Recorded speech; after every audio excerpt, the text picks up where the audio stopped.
Welcome, everyone, to another episode of the Revenue Throughput Podcast. And today's guest is Merit Kahn of SELLectSales.com. And Merit is an expert at helping organizations get better at selling complex things. So if you're involved in a sale that involves multiple meetings, complex proposals, some engineering, and so on, then you want to listen in on this episode as Merit takes us through some of the changes that are happening in sales today in the overall sales environment, how to leverage technology more creatively, even if you're a small company, and some real examples of how to practically add value, even in a commodity category, so that you can actually stand out from the crowd and win more business. So let's welcome Merit to the show. Well, welcome, Merit, to the Revenue Throughput Podcast. Well, thank you for having me, Jose. Happy to be here. Yeah, no, we're very excited, and especially because I think there's things you're doing in your work right now that are particularly interesting. But just to set the stage, tell us just a little bit about yourself and who you typically serve. Great. I am the CEO of SELLect Sales Development. That's SELLect, because we want you to stop selling. We want you to start getting selected. Oh, I love it. I love it. But typically we work with companies that have a complex sales process. They are in a consultative business. It's not something you can just click on Amazon and just buy off the shelf. It really requires experts. In many cases, I'm working with engineers who are really fun to learn to teach how to sell, but they're very good at what they do. And they're frustrated because it should be easier to close profitable business. But the complex sales process, there's so many lags and stalls and objections. And so we really help people get a handle on a systematic sales process and a common language within their organization. Oh, fantastic. So you're right. You're speaking to our people. Then this is our people are your people. That's great.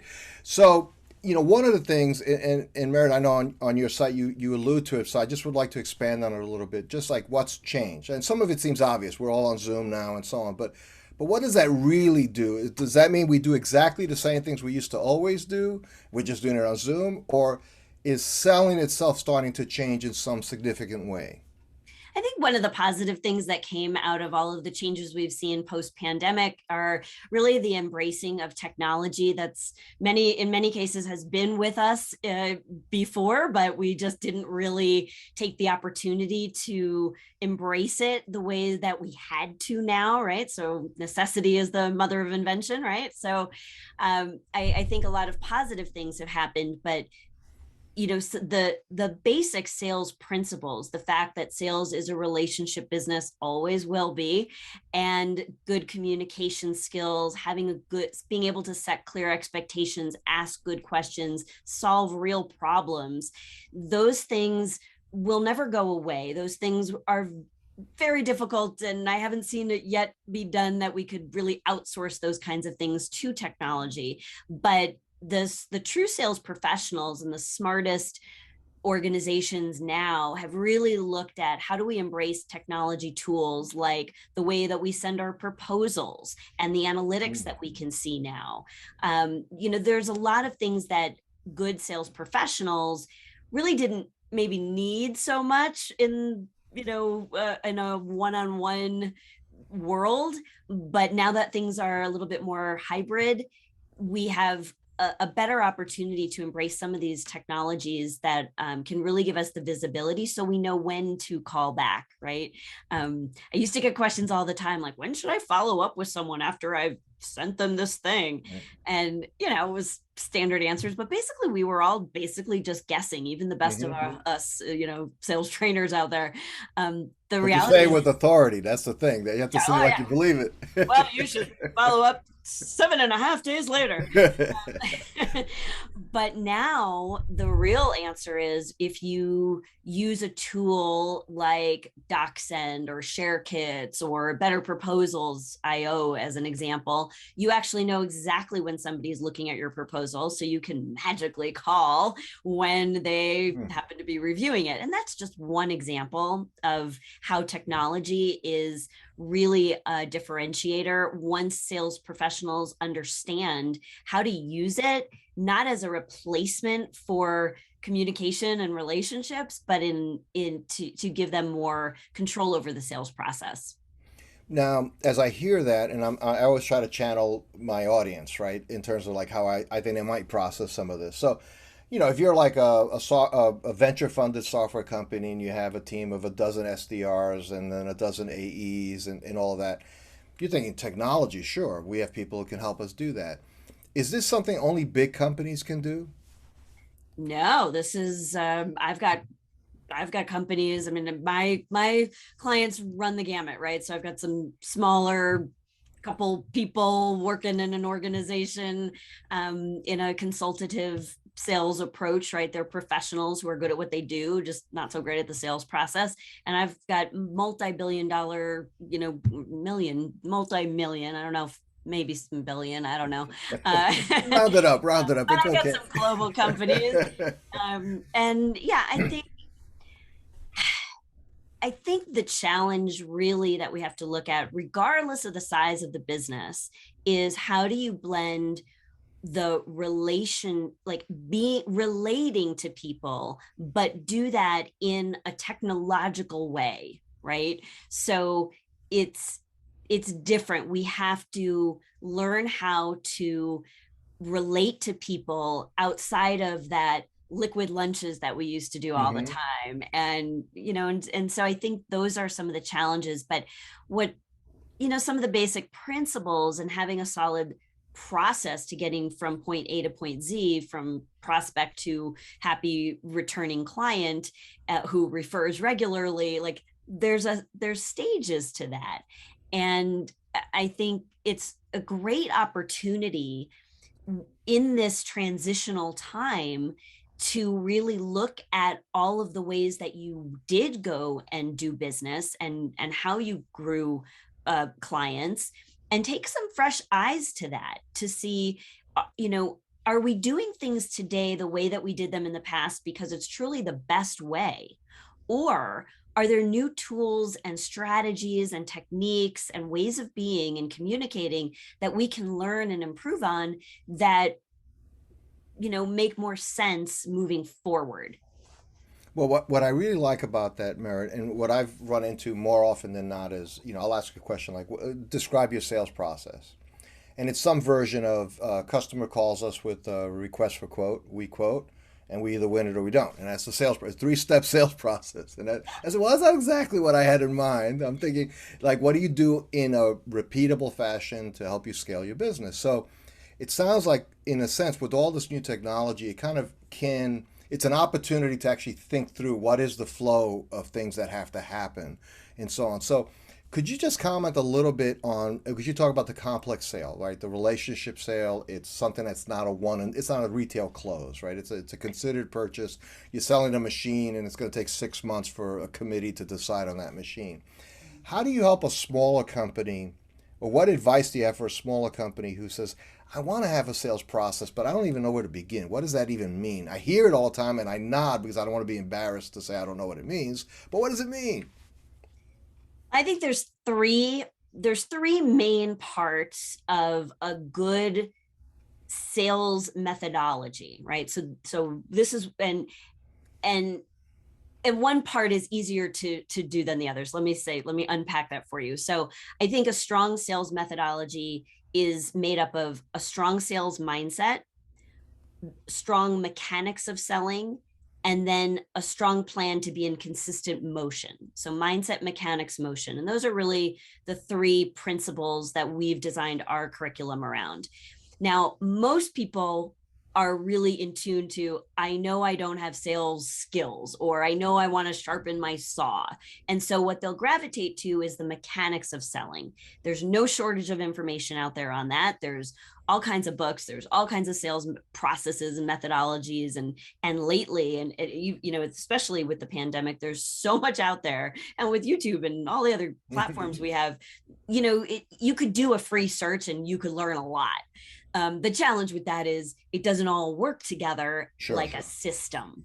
And so I think the people who are really committed to business development as a profession, they're committed to the business that they've started or grown, they're really looking for something more complete. And so you want to start with the mechanics of selling. Well, that's like investigation, who are my ideal clients, expectations, setting the context for how this process works, how we work together, getting great at asking questions, qualifying or disqualifying opportunities sooner in the process so you don't waste time, and finally making a presentation, but making sure you're only presenting appropriate offers to people who really are able and willing to make a decision to solve their problem, right? So that's the mechanics of selling. The bookends to that are having a strong sales mindset, which it's kind of like the secret sauce. So I think about this, Jose, because I had very early in my training career, I had two guys that worked for the same company.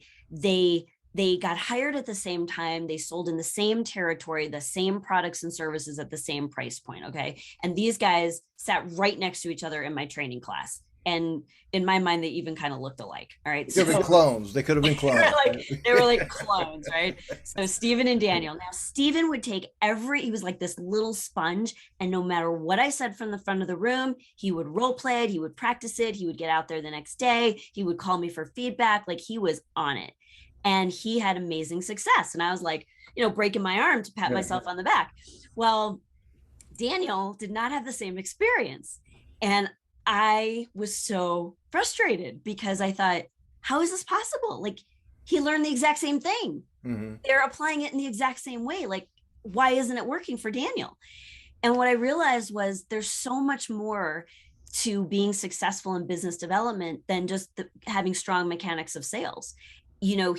What was different between the two was the foundation that they layered all of those skills on top of. And that is where I really understood the power of a strong sales mindset. So it's our internal mind, what we say to ourselves, what we think is a lot of money, how comfortable we are talking to a high-level decision maker. It's our behavioral mind, which is what our actions say to other people. Are we showing up on time? Are we late? Are our proposals messy, right? Like, actions. And then there's our emotional mind. And that's how well we understand our own emotions and our triggers and how much they can impact other people, which for, your audience and leaders, how important, how incredibly impactful your emotional reactions to things are on the team around you. And so I got certified in emotional intelligence, and I've based every training program and every conference I've ever spoken at and every coaching client I work with, everything comes down to that emotional intelligence for leaders and for sales, and integrating that into, it gives you the access to use what you've learned. But if you're stressed or under pressure to make a decision, or you're not feeling confident, or any of the other emotional intelligence attributes, that is going to completely sabotage your ability to use the skills that you've learned in any domain, or it's going to support you, and then you're off to the races. But I think it's such an important piece of the puzzle. So is an example of that, for example, let's say two salespeople calling on similar, again, that clone scenario that you just laid out. Yeah. And one person believes that this is going to be a prosperous year for them, that they're definitely going to close business and so on. The other one is saying, boy, I better not lose my job. I have to close this deal. They could say the same words, actually submit the same proposal, but the vibe and the people they're selling to are smart people who've been around the block a few times of making these, capital equipment decisions and so on. They could pick up desperation versus confidence. Is that an example? I'm going to say that's part of it, of the example. I'm a big believer in the whole vibe thing. I think there's something to that, the energy of all of that. But I think where it translates, how it comes through. So, for example, it's not just the belief, like I think it's going to work out or I don't.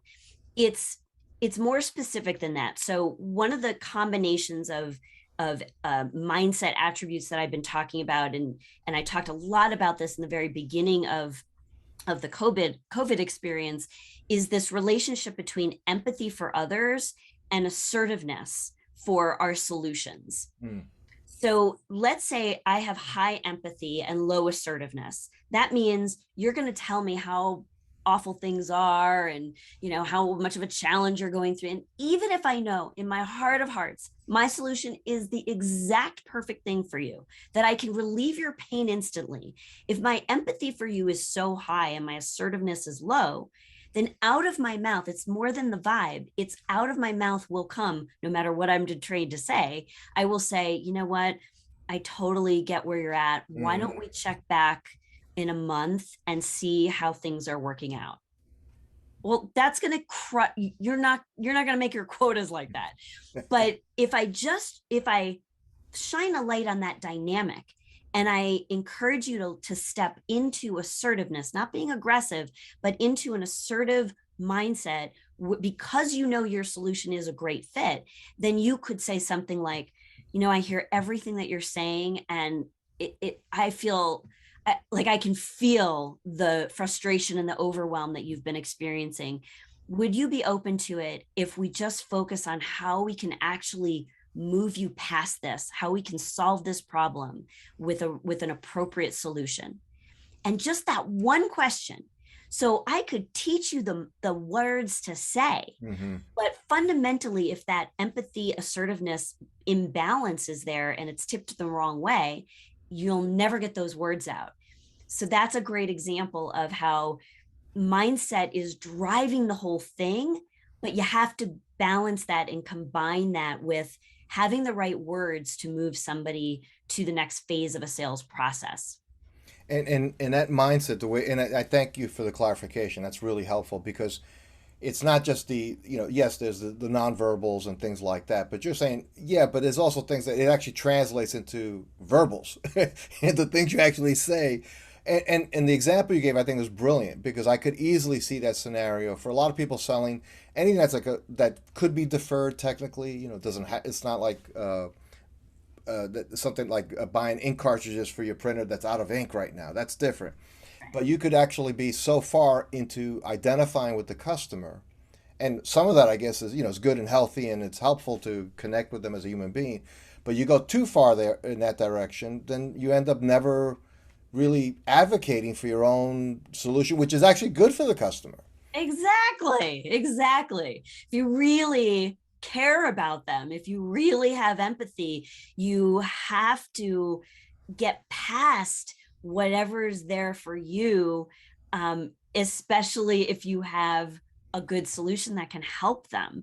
I've always believed, I've been saying this mantra with clients for years, which is, I'm not doing anybody any favors by not asking them tough, challenging questions so that they can discover for themselves that that more is possible, that whether it's my solution or not, it's something is there for them.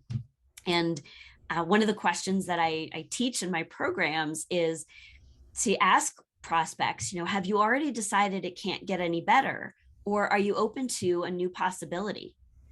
And I cannot tell you how many clients over the past several years that I've started using that question very deliberately have just had incredible experiences with it, because it makes somebody stop and think. You can't, there's not an automatic response of like, no, I'm just looking, or, yeah, we're looking at 12 different, we're getting 3 different bids and blah, blah, blah. It's like, well, have you already decided it can't get any better? Or are you open to a really good solution that you won't have to redo in the next 3 years? Like, oh, they have to think about it, because they don't have a automatic conditioned response to that. So I think that's an important. No, I think that's a beautiful question. That's a very powerful question, because it it requires engagement with the idea that you're putting forth. You have to think about it. You can't give a rote answer to that. But there are situations, and I'd like to just see how what you think about this, where maybe you are in a very commoditized category. You're like classically a manufacturing machine shop that does things to spec, and often big OEMs view them as being fairly interchangeable. A lot of people can weld apart. A lot of people can cut it, can lathe it, can do all those different things. So, what would be the challenge if I'm in sales in that scenario, right? I'm trying to find business there, and my prospect, big company, thinks of my stuff as being fairly commodity like. how do I, how, if I ask that question, I have to have the goods to back it up somehow. I have to do something to make their life better than the other competitors. Yeah, that's a great question. In fact, I was just coaching a team that I work with at a company that is exactly like you described, a company out of Illinois. They manufacture bearings, and like, yeah, I've learned a lot about areas that I never knew anything about. So bearings and shafting, all kinds of cool stuff out there. And this was the exact issue. Like, customers calling in, they just want this specific bearing. So we had lots of conversations about how do you upsell, and upsell can have a negative connotation. I don't mean like you're just gonna like sell them this other unrelated thing, but to be able to say, typically when our customer, it's kind of like, hey, let me just pull you up in our database here, and while our computer is catching up, can I just ask you a few questions? Sure. And it might be already on their screen, but right, it just buys you a little bit of time. So then the conversation begins, which is, tell me a little bit about the application that you're going to be using this for. Oh, until blah blah blah. Great. I don't know, and maybe the person inside sales, maybe they're not really well versed in all of the details, right? They're maybe not even a schooled engineer, but maybe they can ask good questions like, so I know that some of our customers that have called and asked about these kinds of parts have also really appreciated knowing that we do these other things. Is that of interest to you? Is that something you'd be open to? There's ways you can differentiate outside of just the product and service. It's how you interact with a customer. It's how fast you get back to them. It's the way that your presentation goes. In fact, with this company, here's a great example of using technology, just like we talked about in the beginning of the conversation, to differentiate and gave an incredible customer experience. So I taught the sales team something that it was almost something I took for granted, which is video email. So it's not so widespread. It still stands out as like, It oh, does. that's cool, right? Right. So the challenge with this particular company is they've got inside sales. They don't have not a lot of engineering expertise, and they have to hand things off many times to the application engineers who have all the details. So now what they've done as a differentiator, they will have the application engineer do a quick little video, maybe describing a particular bearing or shafting, or asking about sizing or heat specifications or things like that. And so they'll do this little video and then send it off. And already that's a complete differentiator for this company. And so now if I'm just in the market for 50 ball bearings, and everything's the same, it comes down to maybe which one can I get faster, right? Because I may have things that are dependent on my getting that part, but also the experience that I have. And so in particular, and that's why I think you and I are of like mind in terms of taking highly skilled technical people and teaching them the business parts that they need to really amplify their expertise.